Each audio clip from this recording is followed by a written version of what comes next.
ना पार्लियामेंट सही चल रही है, ना अदालती सिस्टम। बिलावल भुट्टो। पार्लियामेंट और अदालती सिस्टम को बेहतर बनाने के कई तजर्बात, नताइज सबके सामने। खुद पार्लियामेंट और अदलिया का कितना किरदार। ज़ैगम साहिब एक पूरी तारीख है और ख़ुद बिलावल भुट्टो एक पार्टी के सरबराह के तौर पर यह कह रहे हैं कि ना पार्लियामेंट सही चल रही है, ना अदालती सिस्टम, और ज़रूरत है चीज़ों को दुरुस्त करने की। इनका कितना किरदार है जहां आज हम खड़े हैं पार्लियामेंट और अदलिया का? बिलावल साहब ने ठीक फरमाया, न पार्लियामेंट ठीक चल रही है, न अदलिया ठीक चल रही है। अच्छी बात यह है कि बिलावल भुट्टो ठीक चल रहे हैं। इस बहरान में बिलावल भुट्टो ने वाज़े तौर पर यह फैसला कर लिया है, जो नज़र आता है कि वो अपने वालिद साहब के नक्शे कदम पर चलेंगे, वो जरदारी जूनियर ही बनेंगे, वो भुट्टो की लेगेसी को आगे लेकर नहीं चलेंगे। इस आईनी पैकेज पर, जिस पर किसी वकील से, किसी से पूछ कर देख लीजिए, आप खुद उसको पढ़ कर देख लीजिए, इसकी वो डील मेकिंग के लिए निकले फिरते हैं। ये उनकी पहली इस तरह की एक सियासी एंगेजमेंट है। मुबारक हो उनको। मोहसिन नकवी के साथ, मोहसिन नकवी जैसे मिशन पर अल्लाह उनको मज़ीद कामयाबियां दे। एक ऐसे मिशन पर, एक ऐसी दस्तावेज़ पर जिस पर मौलाना भी रजामंद होने को तैयार नहीं है। उन्होंने ठीक कहा, जहां अधूरी जमहूरियत होती है वहां इदारों के दरमियान में, पिलर्स के दरमियान में टेंशन होती है, जिसको कहते हैं फेंस मेकिंग। क्योंकि बाउंड्री, सरहदें क्लियर नहीं होती तो हर इदारा अपनी सरहद बढ़ाने की कोशिश कर रहा होता है, ज़्यादा से ज़्यादा जगह लेने की कोशिश कर रहा होता है। लेकिन इसका हल क्या है? क्या इसका हल ये है एक इदारे को तबाह कर दिया जाए? क्योंकि अदलिया पार्लियामेंट को उतनी तवज्जो नहीं देती जितनी देनी चाहिए, अगरचे इस वक्त वो दे रही है।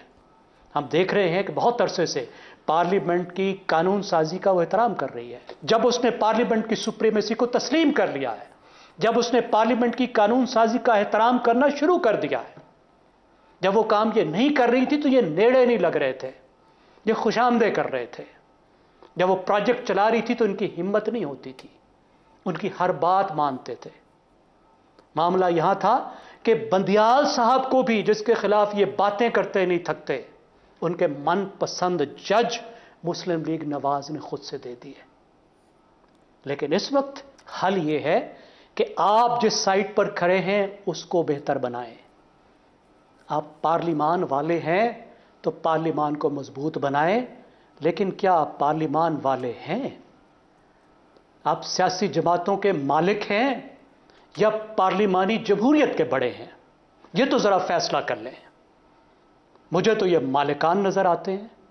मैं आपको एक दो मिसालें दे देता हूं। बाजवा साहब की एक्सटेंशन होनी थी और इकट्ठा किया गया तमाम एमएनएस को। मुस्लिम लीग नवाज के ख्वाजा साहब ने, जो बहुत बड़े जमहूरियत के चैंपियन हैं, उन्होंने कहा मियाँ साहब फरमांदे ने, वो आपने क्लिप शायद देखा होगा जिसमें वो पीर साहब फरमांदे ने जरा दबाल ना पावे, तो मियाँ साहब फरमांदे ने बाजवा साहब ने एक्सटेंशन देनी है। तो सिर्फ एक एमएनए खड़ा हुआ था, गुजरांवाला का चीमा। उसने कहा था हजूर अभी तो हमारा गला नहीं सूखा बाजवा के खिलाफ बातें करते करते, आप एक्सटेंशन दिलवाने हैं। ख्वाजा साहब ने कहा मियाँ साहब का हुक्म है। आप एक और बात मैं आपको बता देता हूं, सबसे अहम तरीन काम जो पार्लिमान करती है पूरे साल में, एक कानून रूह होता है पार्लिमान की, पार्लिमान की ताकत की अलामत होता है, वो होता है बजट। आपको पता है बजट मेकिंग दुनिया में कैसी होती है? और ये जो मालिकान है बड़ी पार्टियों के, इन्होंने कितना अख्तियार दिया है पार्लिमान को? जीरो पार्लियामेंट का रोल है। बजट के बगैर पार्लिमान की क्या हैसियत है, आप मुझे बताइए। बजट में जिसका हिस्सा ना हो, बजट में अख्तियार ना हो, उसकी टके की हैसियत नहीं होती। कैसे बनता है बजट? आके डंप कर दी जाती है किताबें और कहते हैं जी करो पास। ठीक है। दुनिया भर में पार्लियामेंटें 6-6 महीने कम से कम बजट मेकिंग में एंगेज रहती हैं। ठीक हो गया। हर कमेटी अपनी मिनिस्ट्री के मुताबिक बजट मेकिंग देखती है। तो भाई अपने घर को मजबूत करो, दूसरे जो पिलर्स हैं उनको डिमोलिश करने की कोशिश ना करो। घर मजबूत, कुछ हाथ नहीं आएगा। ठीक।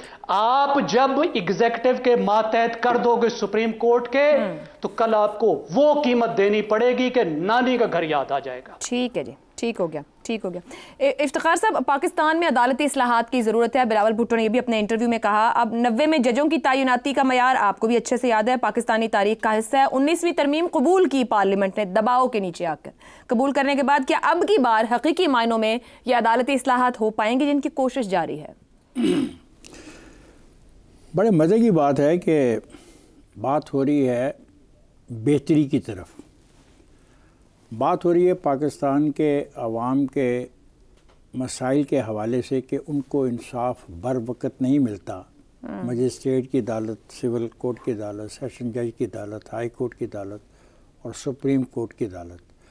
और एक गिरोह है पाकिस्तान के अंदर जो इस किस्म की तब्दीली की हमायत करने की बजाय डट के इसकी मुखालफत कर रहा है और इसको मुख्तलिफ़ किस्म के रंग पहना रहा है। आज ये बात की जाएगी तो फिर भी इनका रवैया यही होगा इस गिरोह का। अगर 10 साल के बाद ये बात की जाएगी तो ये 10 साल के बाद कोई नई तोजीह ढूंढ लेंगे कि जनाब अदालती निज़ाम में मदाखलत नहीं होनी चाहिए, उसको बेहतर करने के लिए कानून साजी नहीं होनी चाहिए। मुझे छोटी सी अर्ज़ करनी है, ये लोग कहाँ थे जब 19वीं तरमीम हुई? इनको नज़र नहीं आ रहा था कि 19वीं तरमीम किसके कहने पे हुई और किसके दबाव पे हुई? क्या ये पार्लियामेंट को सबऑर्डिनेट बनाना चाहते हैं कुछ जजिस के? क्या पाकिस्तान का मामलात को 17 या 21 जजिस तय करेंगे या पाकिस्तान की पार्लियामेंट के नुमाइंदे तय करेंगे? क्या ये उस आइन को मानने को तैयार हैं जो आइन मुत्तफ़िका तौर पे तय किया गया और उसमें तरीक़ेकार का तयन किया गया कि सुप्रीम कोर्ट क्या होगी, हाई कोर्ट क्या होगी, अदालतें क्या होंगी, अदारे क्या काम करेंगे, इलेक्शन कमीशन क्या काम करेगा? बिल्कुल ये हक पार्लियामेंट का है कि जब वो मुनासिब समझे तो उसमें तब्दीली करे और तब्दीली करने के तरीक़ेकार जो है वो असेंबली का फ्लोर है और सियासी पार्टियां उस फ्लोर पे अपनी तरामीम को पेश करने का पूरा हक रखती हैं। अगर उनको दबाव में लाया जाए, उनको धमकाया जाए, उनके ख़िलाफ़ मुज़ाहरों की धमकियां दी जाएं और उनसे बारगेन करने की कोशिश की जाए तो ये तो फिर जमहूरियत नहीं है, ये तो फिर एक ऐसा खेल है जो काबिल कबूल नहीं होगा। जब पार्लियामेंट के अंदर फ्लोर ऑफ द हाउस पे एक चीज़ पेश कर दी जाए और वो मुनासिब नहीं है बकौल बहुत माहिरीन के, बकौल बहुत पढ़े लिखे लोगों के, तो साफ ज़ाहिर है वो वोट आउट हो जाएगी, उसको वोट नहीं मिलेंगे, वो कानून नहीं बन पाएगा, वो कानून का हिस्सा नहीं बन पाएगा। लेकिन उससे पहले जो खेल की जा रही है, ये खेल क्या है? मैं एक सवाल करूं, आपकी गुफ्तगू से एक सवाल ज़हन में आ रहा है। हम इदारों के अंदर ऊपर जब जैगम साहब ने बात की, हम एक कह रहे हैं कि फेंस मेकिंग वाला मामला, कोई इदारा किसी दूसरे को इदारे को कमजोर कर सकता है या हर इदारे को अपने इख्तियार के मुताबिक अपने आप को खुद स्ट्रेंथन अप करना है? मतलब हर इदारा अपनी जगह इतना मजबूत है होना चाहिए उसको इस वजह से कि दूसरा इदारा उसे कमजोर कर लेगा। सबसे बड़ी बात है कि पार्लियामेंट सबसे बड़ा इदारा है, बाकी तमाम इदारे पार्लियामेंट के ताबे हैं, आइन के ताबे हैं और आइन के ताबे जो अदारे होंगे जब वहाँ पे तब्दीली की ज़रूरत उनमें होगी तो वो बात पार्लियामेंट में जाएगी, पार्लियामेंट फैसला करेगी। यहाँ पे तो कहा जा रहा है कि पार्लियामेंट को फैसला करने का हक ही नहीं है, ये गलत हो रहा है। देखें 19वीं तरमीम जब हुई तो उसके तो ये लोग नहीं बोले कि ज्यादती हो रही है। आज ये कहते हैं कि जी नहीं, ये जो पेश किया गया, कोई पार्लियामेंट के किरदार पे भी सवाल आता है ना। आप कह रहे हैं सबसे बड़ा इदारा क्यों दबाव में है? सुन तो लो ना, फिर अब बात मैं कर रहा हूं तो let me explain my point of view. Don't try to teach me what I have to say, what मुझे क्या कहना ये हो रहा है इस मुल्क में कि दबाव डाला जा रहा है कि क्या कहना चाहिए और ये क्या नहीं कहना चाहिए। पार्लियामेंट ने वो जो गलती की उसका एतराफ़ उनको हो गया और इसी बिना पर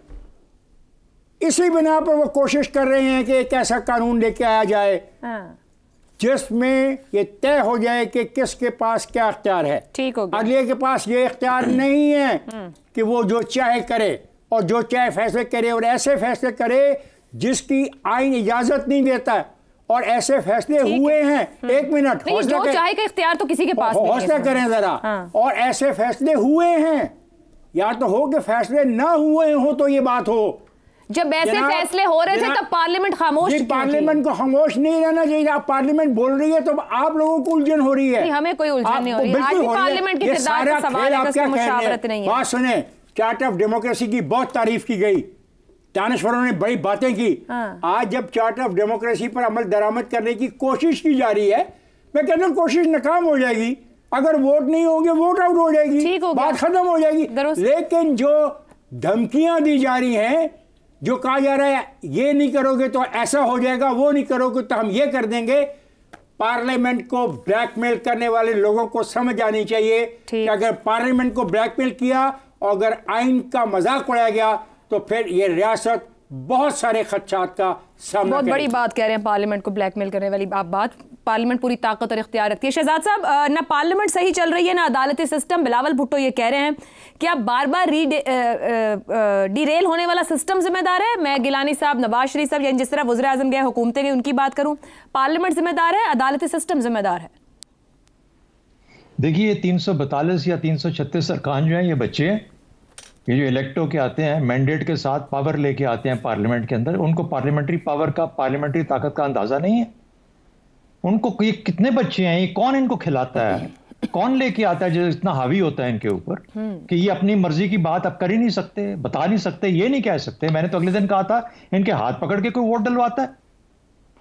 3 चीजें हैं ना जिनके ऊपर कहा गया कि आपने फाइनेंस बिल के ऊपर वोट करना है, अपनी लीडर की मर्जी के मुताबिक, वोट ऑफ कॉन्फिडेंस के ऊपर देना है, और जब कोई अमेंडमेंट आएगी उसके मुताबिक। ऐसे ही है। तो फिर बाकी जो जगह हैं उसके ऊपर तो ये अपनी आवाज उठा सकते हैं ना, और विद इन देयर पार्टीज वो आवाज उठा के जब वो बात कही जा रही होती है, चाहे वो ख्वाजा आसिफ साहब कह रहे हो, नवाज शरीफ साहब कह रहे हो, या कोई और कह रहा हो, तो उस वक्त बोल सकते हैं, कह सकते हैं कि जी हमें ये एक्सेप्टेबल नहीं है, और लोग छोड़ के जाते हैं पार्टियों को, नहीं वोट करते ऐसी सिचुएशन के अंदर। तो ये कहना कि पार्लियामेंट जो है इसके ऊपर कोई ऐसी ताकत हावी हो गई है, कोई ऐसा साया पड़ गया है कि इनकी अकल पे ताले पड़ गए हैं, मैं तो इस चीज पे यकीन नहीं रखता। देखिए, जो बिलावल साहब की बात है बिल्कुल 100% दुरुस्त है, बिल्कुल दुरुस्त है। क्योंकि एक पार्लियामेंट जिसका मकसद लेजिस्लेशन अवामी मफाद में होनी चाहिए, जब वो सिर्फ मुक्तदरा या किसी अपने सियासी पेशवाओं के मफाद में या अपने अशराफिया के मफाद में लेजिस्लेशन करती है, तो अपनी जो उसकी जिम्मेदारी है उससे पहलू तय करती है। वो अपना जो उसका मकसद है उसको डिफीट करती है, अपने हाथ से डिफीट करती है। जब फाइनेंस बिल के ऊपर वो डिबेट नहीं करती और किसी पॉलिसी के ऊपर डिबेट नहीं करती, क्योंकि पढ़ के नहीं आती, उसके ऊपर अपनी राय का इजहार नहीं करते, सिवाय 1-2 लोगों के उठ के जो के उसके ऊपर बोलते हैं, तो मेरा ख्याल है पार्लियामेंट फेल कर रही है। दूसरी बात, मुझे ये बताइए कि वो अदलिया क्यों फेल हो रही है जिसने पहले मिसालें मौजूद हैं, जैसे अतर में नला, जब ये इस्लामाबाद हाईकोर्ट का जिस किस्म का सियासी मुकदमा जाता था वापस भेज देता था कि ये मेरा काम नहीं है, इसको जाके खुद हल करें। ये हमारी इसी अदलिया के अंदर हो चुका। एक चीफ जस्टिस साहब सुप्रीम कोर्ट के, उनके पास एक प्रेसिडेंट ने रेफर किया 62(1)(f) का मामला। उन्होंने कहा ये मेरा काम नहीं है डिसाइड करना कि ये लाइफ लॉन्ग उसको बैन कर दिया गया या आपने तय करना है। उसकी बुनियाद पे 3 साल और 5 साल की कैद पार्लियामेंट के अंदर जब वापस भेजा तो पार्लियामेंट ने लगाई। तो पार्लियामेंट को जब काम करना होता है तो कर लेती है। वही बात कि जब किसी को एक्सटेंशन देनी होती है तो सब लाइन लगा के वहां पे खड़े हो जाते हैं। तो बिल्कुल ठीक बात की है, ये लोग अपना काम नहीं करेंगे तो फिर ये वाकई में एक फेलिंग एंटिटी बन जाएंगे, जो कि बदकिस्मती से ये बनते जा रहे हैं। और अदलिया क्यों ये सियासी मुकदमात लेती है अपने पास? किसने कहा कि आप उठा के बाहर फेंकें, आप बोले नहीं, ये हम एंटरटेन नहीं कर सकते इन चीजों को।